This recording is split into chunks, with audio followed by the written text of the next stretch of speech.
Bismillahirrahmanirrahim. Assalamualaikum warahmatullahi wabarakatuh. Alhamdulillah wassalatu wassalamu ala Rasulillah wa ala alihi wa sahbihi wa mawalah wa la hawla wa la quwata illa billahi wa ba'd.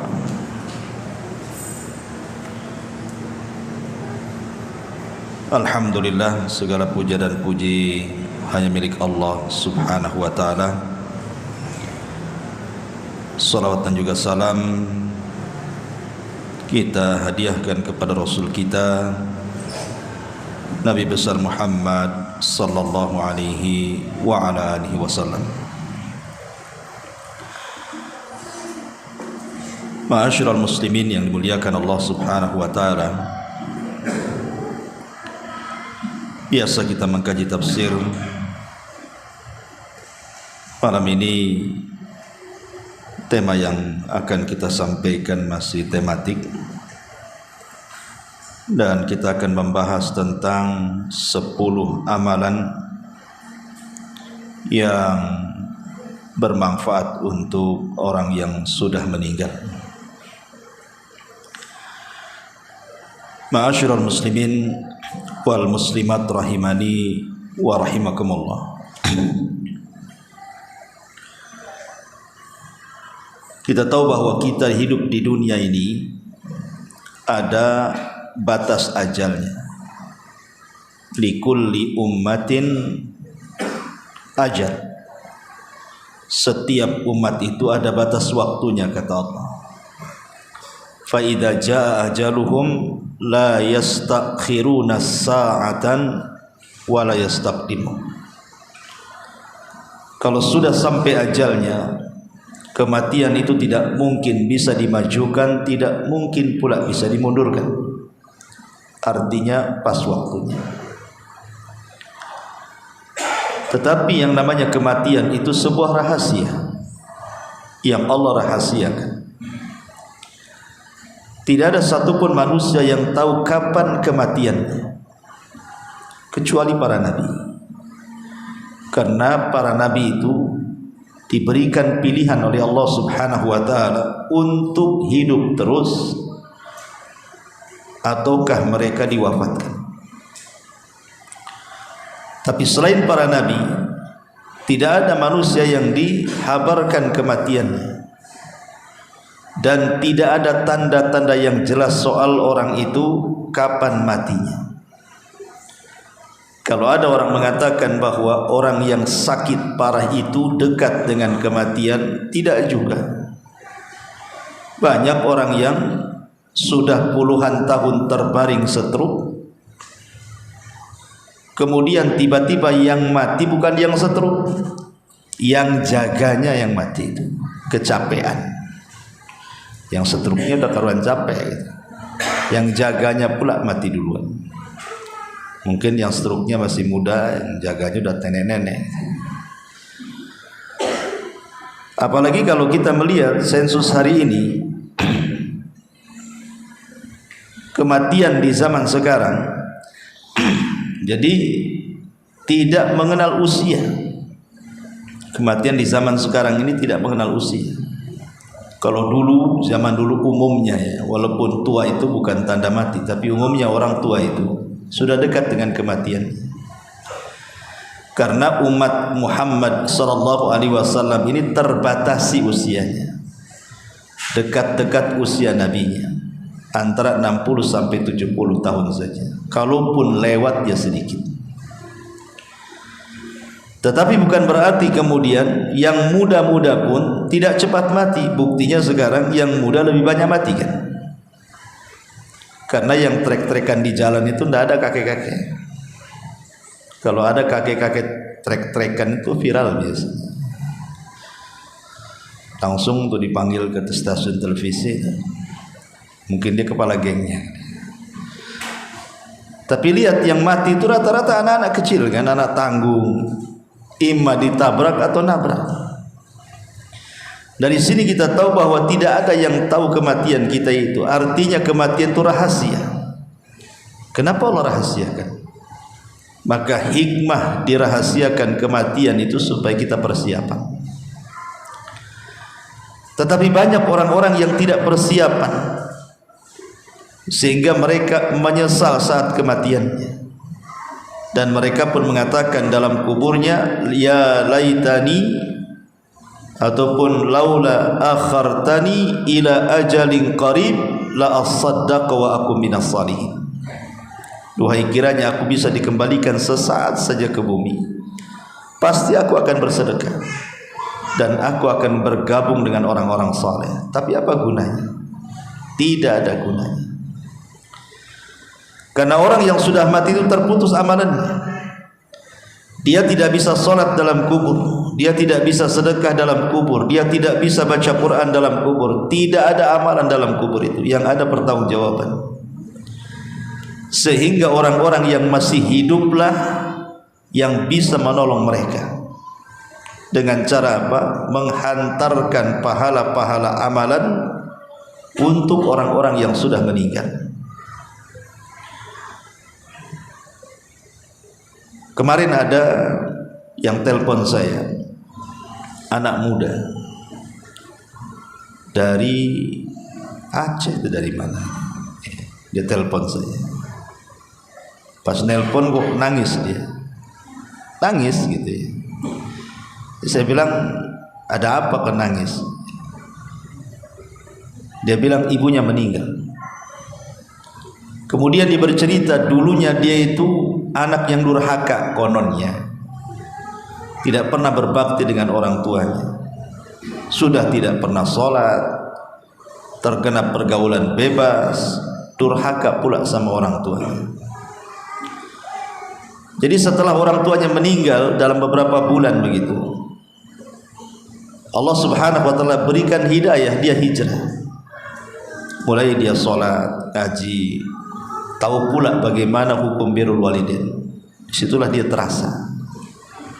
Baru dia sadar ketika orang tuanya masih hidup dia durhakai, ketika sudah meninggal mau berbuat baik. Itulah kadang-kadang kita seperti itu. Tetapi apakah kemudian anak yang seperti ini tidak bisa berbuat baik kepada orang yang sudah meninggal dari orang tuanya? Agama tidak menyempitkan masalah. Di sana ada amalan-amalan yang kalau seandainya di masa hidup orang tua itu kita tidak bisa berbuat baik, maka saat kematiannya ada amalan-amalan yang bisa kita berbuat baik kepada mereka. Tetapi jangan nunggu orang tua mati, karena amalan kita kepada orang tua yang hidup jauh lebih besar pahalanya, lebih manfaat lagi kepada orang tua dibandingkan sesudah kematiannya. Ma'asyiral muslimin yang dimuliakan Allah Azza wa Jalla, tidak banyak mukaddimah. Yang pertama, amalan yang bermanfaat untuk orang mati adalah ad-du'a wal istighfar. Berdoa dan mintakan ampun akan dosa-dosa orang-orang yang sudah meninggalkan kita. Dan itu disyaratkan di dalam Al-Qur'anul Karim, di mana Allah Subhanahu wa taala mengatakan walladzina ja'u min ba'dihim yaquluna rabbana ighfir lana wa li ikhwanina alladzina sabaquna bil iman wa la taj'al fi qulubina ghillan lil ladzina amanu rabbana innaka ra'ufur rahim.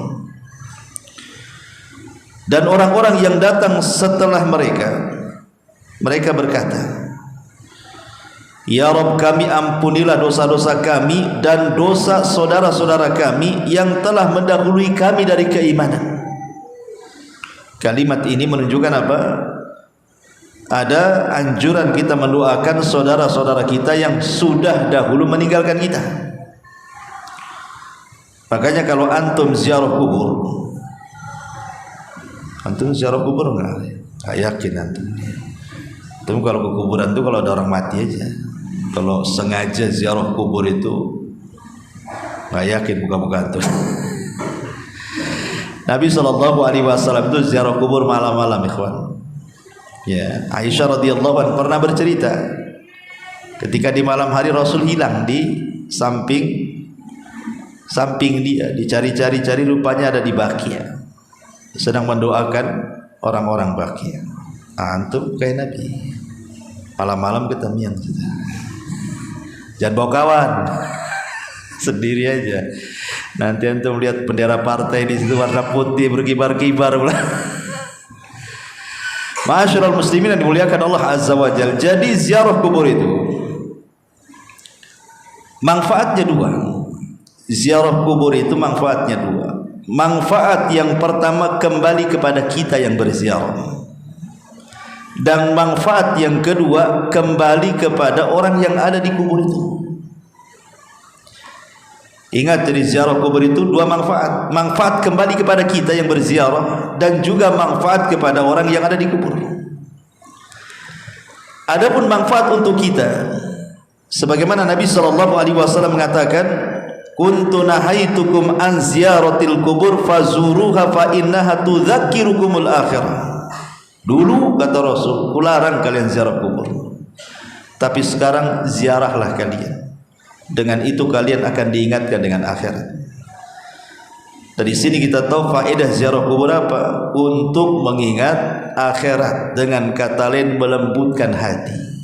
Antum yang keras-keras hati, ziarah kubur. Kemudian yang kedua, manfaat untuk orang mati. Karena di antara yang disyariatkan, yang jelas-jelas disyariatkan ya, ziarah kubur itu dua. Pertama, mengucapkan salam, assalamualaikum ya ahlal kubur. Kemudian yang kedua, doa.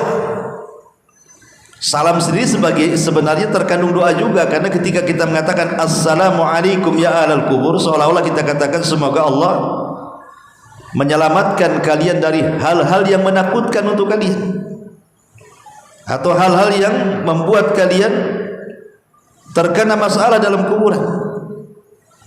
Kemudian yang kedua, doa. Doa yang kita panjatkan kepada seluruh penghuni kubur yang sudah mendahului kita dengan keimanan mereka meninggal. Doa secara umum ataupun doa secara khusus. Umpamanya kita menziarahi orang tua kita, kita doa khusus kepada orang tua, dan doa umum kepada orang yang ada di kubur itu, selama itu kuburan orang Islam. Jadi ini yang pertama. Lalu apa doanya? Doanya satu, mintakan kepada Allah ampunan. Minta kepada Allah supaya orang yang ada di kubur itu diampuni dosa-dosanya. Dan yang kedua, minta kepada Allah agar mereka ditetapkan dari jawaban. Agar mereka ditetapkan dari jawaban setiap pertanyaan yang ditanyakan kepada mereka. Itulah yang disyariatkan di dalam hadis-hadis Nabi sallallahu alaihi wa ala alihi wasallam. Ini yang pertama. Singkat saja, nanti waktu habis ini pula tak habis. Yang kedua, ada tambahan. Tentu doa di sini maksudnya ikhwatul fillah muliakan Allah Subhanahu wa taala, bukan berarti kemudian harus datang ke kuburan, tidak. Antum bisa berdoa di mana saja. Bisa berdoa di rumah, bisa berdoa di masjid, dan yang lebih tepat lagi kalau ingin betul-betul gitu ya, kita ijtihad betul-betul dalam berdoa khususnya untuk orang tua, maka ambil waktu-waktu mustajab. Ambil waktu-waktu mustajab. Seperti kalau bulan Ramadan di malam Lailatul Qadar, kemudian juga di sepertiga malam akhir, kemudian di sholat dalam sujud ketika sholat gitu ya, kemudian juga di antara dua azan, antara azan dan qomat, atau ketika hujan, atau ketika di hari Jumat pada asar ke maghrib, atau di antara dua khutbah. Itu kan waktu-waktu mustajab, supaya lebih mantap lagi doanya, maksudnya begitu. Ma'asyiral muslimin yang muliakan Allah Azza wa Jalla. Yang kedua, as-sadaqah. Ini amalan yang istimewa setelah doa. Ingat, doa dan sedekah tidak ada khilaf ulama. Tidak ada khilaf ulama. Semua ulama sepakat. kalau antum berdoa kepada orang yang mati atau bersedekah untuk orang yang mati, sepakat ulama tidak ada khilaf. Itulah amalan paling afdal untuk orang mati. Karena ulama membagi, ada namanya amal yang sifatnya maliyah, ada amal yang sifatnya badaniyah. Ada amal itu yang dilakukan dengan harta seperti sedekah, ada amal itu yang dilakukan dengan badan seperti sholat, puasa, haji, baca Quran. Itu amalan badan ya. Amalan harta tidak ada khilaf ulama. Kalau kita kemudian menggunakan harta kita disedekahkan untuk pembangunan masjid, untuk pembangunan rumah-rumah tahfidz Al-Quran, pondok-pondok pesantren, anak-anak yatim, fuqara wal masakin, maka tidak ada khilaf ulama, ini sedekah yang seperti ini dipastikan sampai kepada si mayat, karena ini ibadah harta masalahnya. Yang jadi khilaf para ulama itu selain kedua ini, selain ibadah harta, maksudnya selain doa dan sedekah, itu menjadi perselisihan ulama, apakah sampai atau tidak sampai, gitu maksudnya. Walaupun jumhur ulama, mayoritas para ulama mengatakan sampai, tapi ada sebagian ulama mengatakan tidak sampai. Berarti kalau kita ingin menghadiahkan pahala kepada kedua orang tua kita yang sudah meninggal, yang pasti-pasti saja adalah doa dan sedekah. Itu sudah pasti. Ma'asyiral muslimin yang dimuliakan Allah Subhanahu wa taala. Adapun dalil sedekah ini riwayat Ahmad dan Muslim dari hadis Abi Hurairah radhiyallahu anhu. Anna rajulan qala lin Nabi sallallahu alaihi wasallam, "Inna abi mata wa taraka malan wa lam yusir." Wahai Abu Hurairah mengatakan, seorang laki-laki berkata kepada Nabi sallallahu alaihi wasallam, "Ya Rasul, bapakku meninggal dan meninggalkan harta, dan dia tidak berwasiat." Dia tidak berwasiat. Seandainya aku sedekahkan harta ini, apakah sampai kepada bapakku yang meninggal? Kata Nabi SAW, "Na'am, ya, sampai." Kemudian dalam hadis yang lain, hadis Sa'd bin Ubadah yang meninggal ibunya, dengan mengatakan bahwa, "Ya Rasulullah, inna ummi matat, sesungguhnya ibuku meninggal. Afa atasaddaqu anha? Afa atasaddaqu anha? Apakah aku perlu sedekah untuk ibuku yang sudah meninggal itu?" Maka Nabi SAW mengatakan, "Na'am, ya." Tegas Nabi SAW mengatakan, "Iya." Dari sini sedekah ini adalah amalan yang paling afdal setelah doa kalau ingin menghantarkan pahala kepada orang yang sudah meninggal. Ini yang nomor 2. Yang nomor 3 dan seterusnya sampai nomor 10, ini yang jadikan perselisihan ulama, sampai atau tidak sampai. Walaupun sekali lagi jumhur mayoritas para ulama mengatakan sampai. Kemudian yang nomor 3 adalah as-saum, puasa. Berdasarkan riwayat Bukhari Muslim dari Ibnu Abbas radhiyallahu anhuma, ja'a rajulun ila Nabi sallallahu alaihi wasallam. Seorang laki-laki datang kepada Nabi sallallahu alaihi wasallam mengatakan, "Ya Rasulullah, inna ummi matat." Ibuku meninggal wahai Rasul. Wa 'alaiha saumu syahrin. Dia punya hutang puasa Ramadan.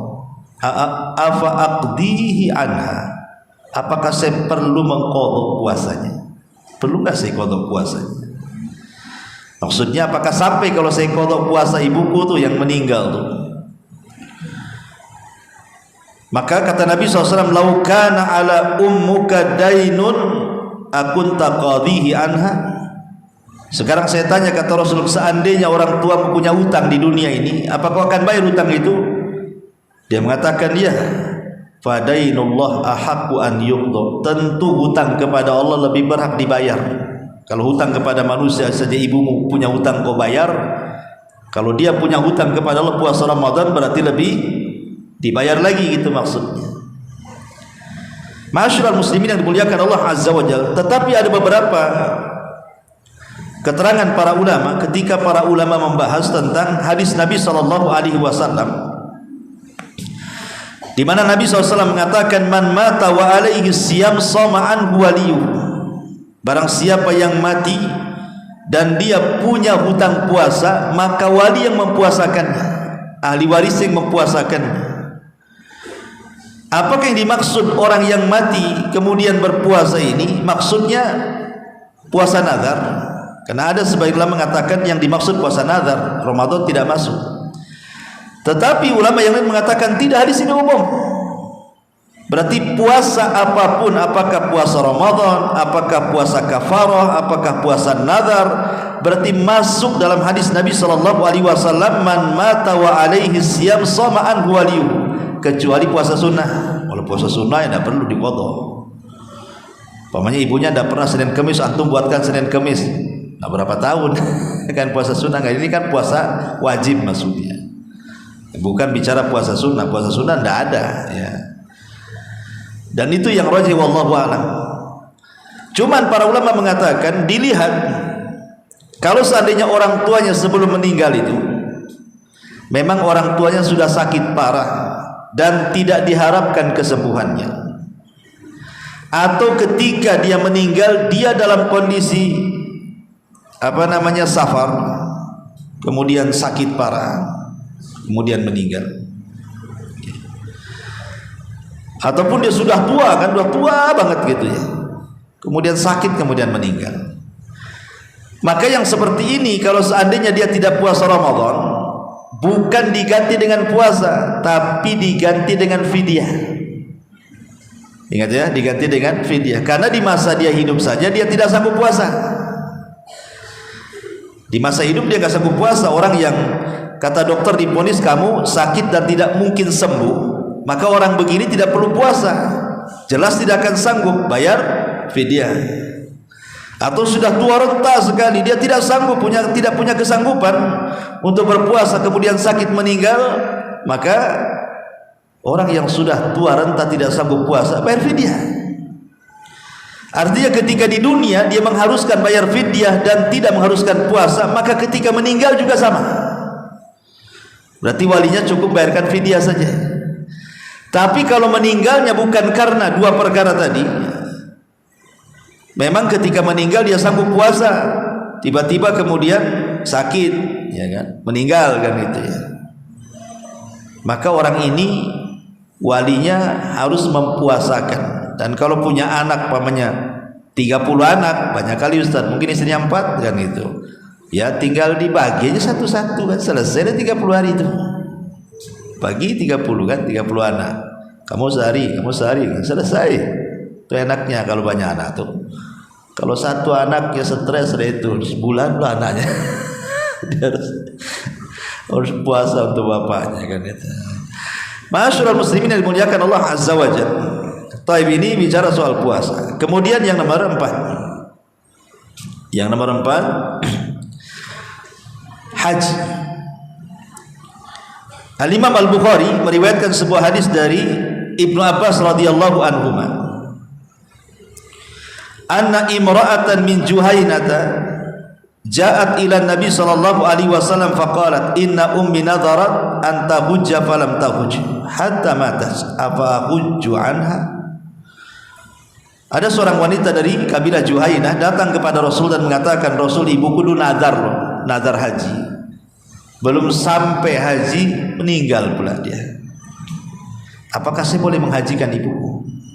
Boleh nggak saya menghajikan ibuku? Maka Nabi SAW mengatakan, hujji anha, hajilah kamu. Kemudian dia mengatakan, ara'aita law kana ala ummika dainun akunta qadaitihi. Bagaimana sekiranya anggaplah orang tua masih hidup, kemudian punya utang uang, kau bayar enggak? Ya dibayar wahai Rasul. Begitu juga ketika dia punya hutang kepada Allah, maka Allah ahaqqu bil qadha, lebih berhak untuk dibayar. Haji kamu. Ma'asyiral muslimin yang muliakan Allah Subhanahu wa taala, permasalahan haji ini juga perlu diketahui ya. Ada dua permasalahan yang perlu antum tahu. Yang pertama, kalau seandainya orang yang meninggal, orang tua yang meninggal ini, kita punya orang tua meninggal kemudian bernadar haji. Kalau dia memang orang kaya, ikhwan, memang dia punya harta memang, pengen haji, harta banyak, tetapi ketika hendak mau haji Allah takdirkan meninggal pula dia, tidak sempat, maka walinya wajib menghajikan, karena orang tuanya semasa hidupnya kaya, mampu haji, maka walinya wajib menghajikan. Tapi kalau orang tuanya fakir, orang tuanya memang nggak punya uang, fakir, jangan lagi bicara haji, makan aja sulit, kemudian bernadar untuk haji, maka anak tidak wajib menghajikan. Kalaupun anak menghajikan nazar orang tuanya sekedar tabarruk saja, berbuat baik anak kepada orang tua, tapi bukan kewajiban. Untuk paham ya? Jadi kalau seandainya selama orang tuanya kaya, banyak duit, meninggal, nazar haji, wajib anaknya menghajikan. Itu pun syaratnya dia harus haji dulu, baru kemudian menghajikan orang tuanya. Tapi kalau orang tuanya fakir, maka tidak wajib menghajikan. Tapi kalau mau menghajikan hanya sekedar tabarruk, berbuat baik layaknya, ya gimana lah anak ingin berbuat baik sama orang tua gitu ya, tapi tidak wajib. Ma'asyiral muslimin yang dimuliakan Allah Azza wa Jalla, ini ibadah haji berarti sudah berapa itu? Udah 5, sekarang 6 ya. 5 sekarang ya. Antum nyatatnya gimana? 10 ya. Taib. Kemudian yang nomor 5 sekarang, qadha'u nadrihi. Orang tua bernadar tapi bukan haji, nadar yang lain. Kan nadar itu macam-macam ya, nadar itu kan macam-macam. Mungkin orang tuanya mengatakan kalau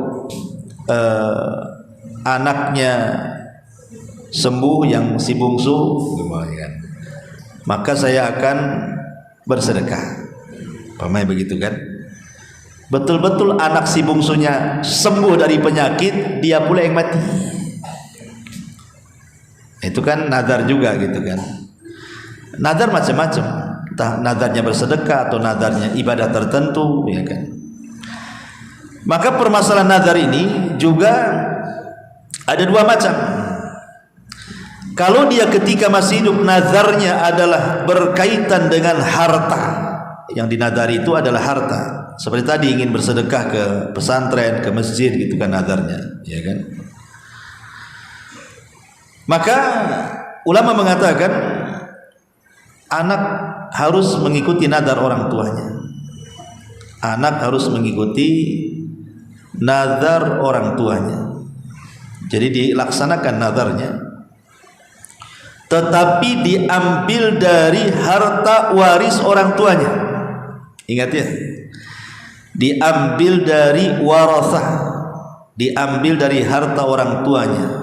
Kalau dia ingkana taraka malan, kalau dia meninggalkan harta, karena ini bagian daripada hutang masalahnya kan. Maka anak ambil sebelum dibagi warisnya, maka harta warisan dipotong dulu, dibayarkan nazar orang tuanya. Ini masuk ke dalam hutang. Sisanya baru dibagi-bagi ahli waris. Ma'asyiral muslimin yang muliakan Allah Subhanahu wa taala. Bagaimana kalau tidak membawa warisan? Orang tuanya tak bawa warisan, tapi dia bernazar seperti itu. Maka ini pun tidak ada kewajiban anak untuk melaksanakan nazarnya. Tetapi kalau melaksanakan nazarnya sama seperti kasusnya haji, hanya tabaruk saja, berbuat baik anak kepada orang tua saja. Ma'asyiral muslimin yang dimuliakan Allah Subhanahu wa taala. Kemudian yang kedua, kalau nazarnya adalah bukan berupa harta tetapi dalam bentuk ibadah mahdhah. Ibadah mahdhah itu seperti puasa, haji, itu namanya ibadah mahdhah, ya. Ma'asyiral muslimin yang dimuliakan Allah Subhanahu wa taala, maka ulama mengatakan amma idza kana hadzal nadhru ibadatan an saumin aw hajjin aw ibadati mahdhatin fa innahu yutlabu min walihi an yaqdiya anhu atau an yuqda anhu.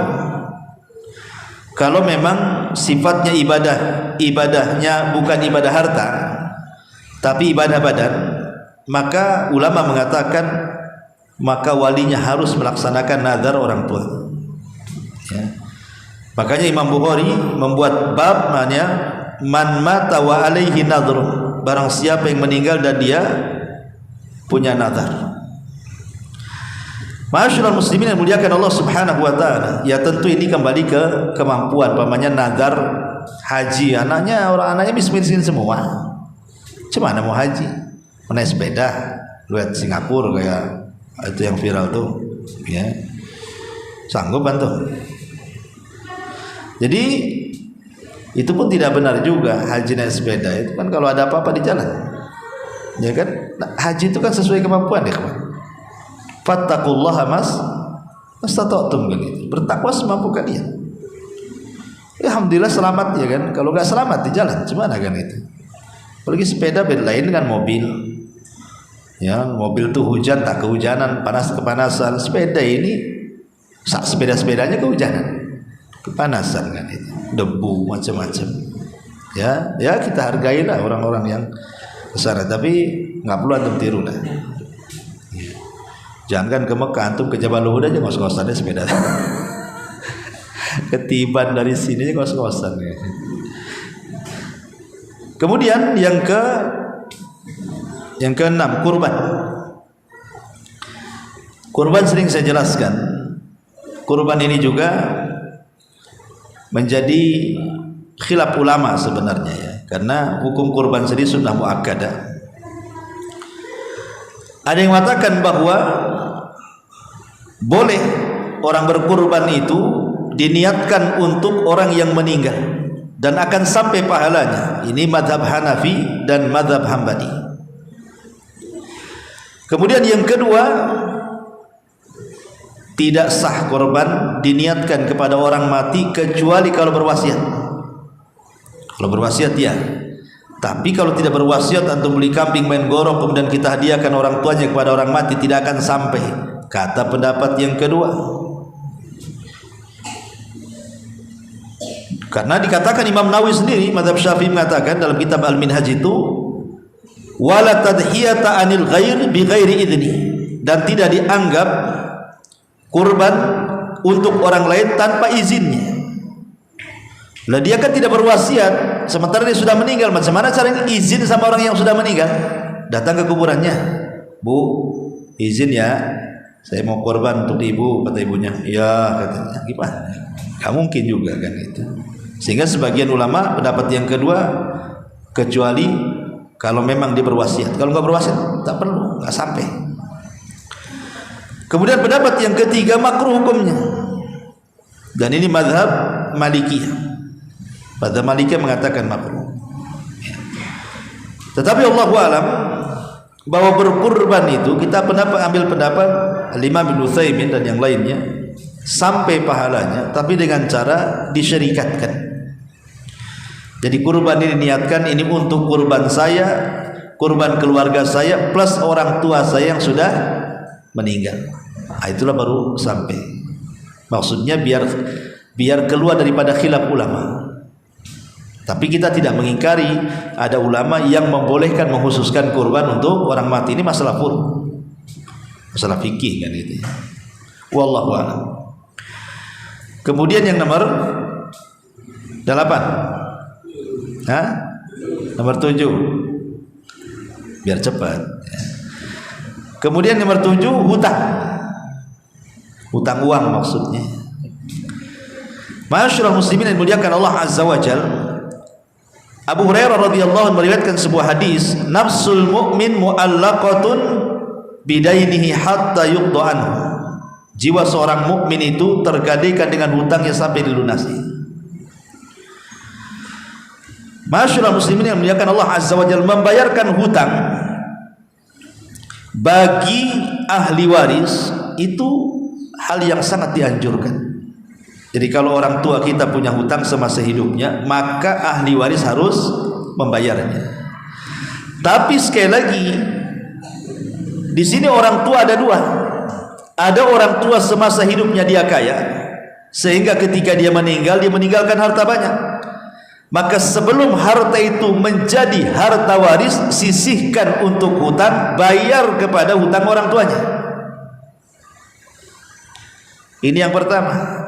Tapi kalau orang tuanya kere, miskin, meninggal, tiba-tiba kemudian punya hutang banyak, apa yang mau dibayar, warisannya pun tak ada. Terpaksalah akhirnya dari harta anak-anaknya sendiri yang dicari sendiri, itulah yang dibayarkan kan? Kan begitu kan? Tetapi ini tidak wajib. Kalau tidak punya waris tidak wajib. Tapi kalau anak ingin membayarkan hutang orang tuanya dari kekayaannya yang ia cari sendiri, maka itu sifatnya kembali kepada tabarruk. Nah, seperti yang tadi saya jelaskan di awal, sifatnya berbuat baik anak kepada orang tua. Karena ada hadis ini mengatakan, kasihan orang tua saya, gara-gara hutang akhirnya dia hutangnya sampai kuburan kan. Berarti kita kasihan sebagai anak, ingin birrul walidain, maka dibayarkan dengan harta kita untuk hutang orang tuanya. Tapi tidak wajib. Yang wajib itu diambil dari harta waris. Paham sampai di sini? Nah, taib, ya. Ini yang nomor 7. Kemudian yang nomor 8. Ma'asyiral muslimin yang muliakan Allah Subhanahu wa taala. Yang nomor 8 adalah hadis Nabi sallallahu alaihi wasallam,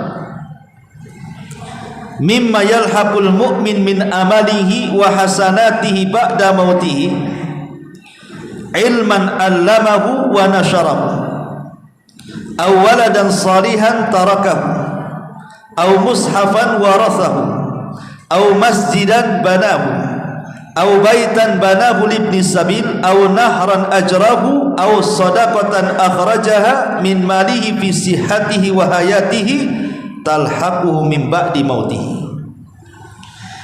yang akan mengantarkan amalan kepada orang yang beriman setelah kematiannya. Pertama, ilmu yang disebar semasa hidupnya. Ilmu yang disebar semasa hidupnya. Yang kedua, anak soleh yang ditinggalkannya. Yang ketiga, mushaf yang diwakafkannya. Yang keempat, masjid yang dibangunnya. Yang kelima, rumah singgah bagi ibnu sabil.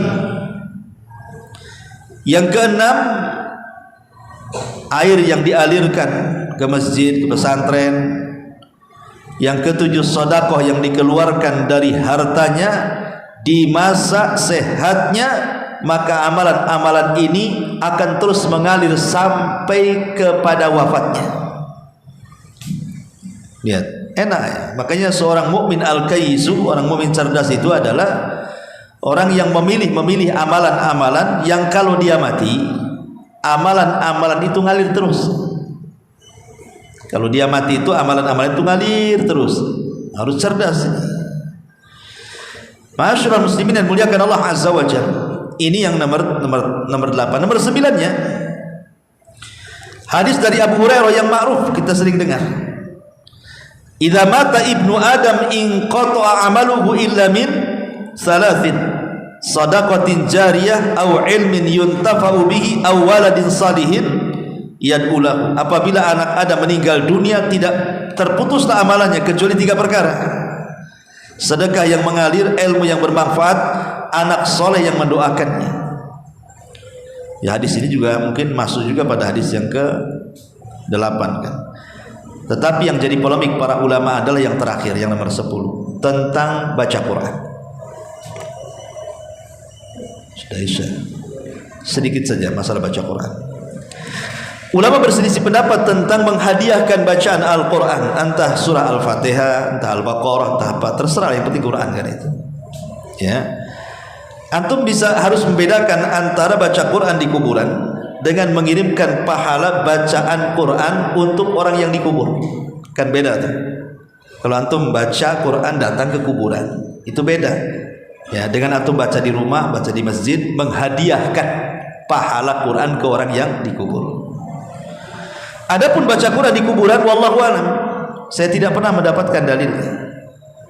Ya, tidak mendapatkan dalilnya. Yang jadi khilaf para ulama itu adalah kalau antum baca Quran di masjid, di rumah, kemudian dihadiahkan pahalanya untuk orang mati. Ini yang menjadi khilaf para ulama. Ada yang mengatakan sampai, ada yang mengatakan tidak sampai. Ada yang mengatakan sampai, ada yang mengatakan tidak sampai. Tapi ranahnya tidak sampai bid'ah. Kenapa? Karena ini masalah furu'. Masalah furu'. Ya. Tetapi maksudnya begini ikhwan, yang dibolehkan para ulama itu adalah tawassul dengan amal soleh. Tawassul dengan amal soleh begini, umpamanya saya baca surah Al-Fatihah atau Al-Baqarah atau Al-Imran. Antum baca dulu Qur'annya.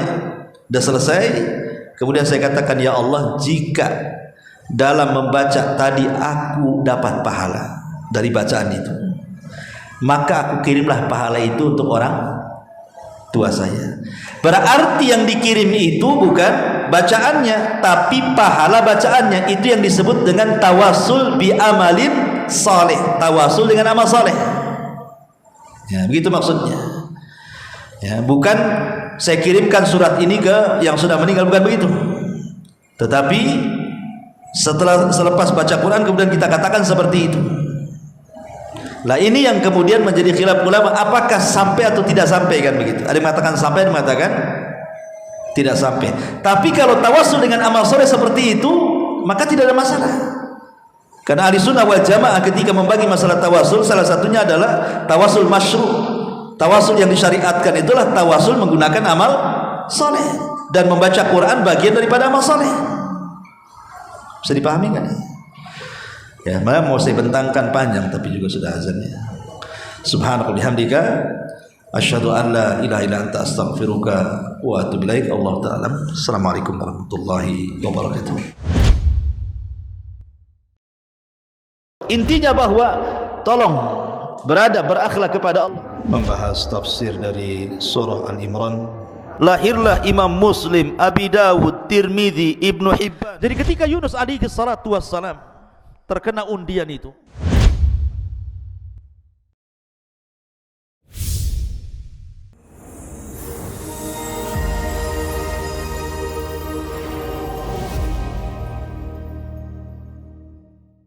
Nerosit memberikan perlindungan 24 jam dari keluhan asam lambung.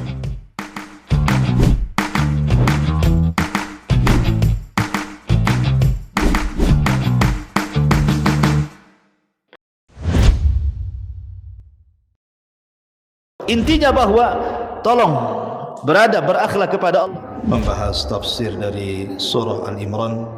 Lahirlah Imam Muslim, Abi Dawud, Tirmidzi, Ibnu Hibban. Jadi ketika Yunus alaihi salatu wassalam terkena undian itu,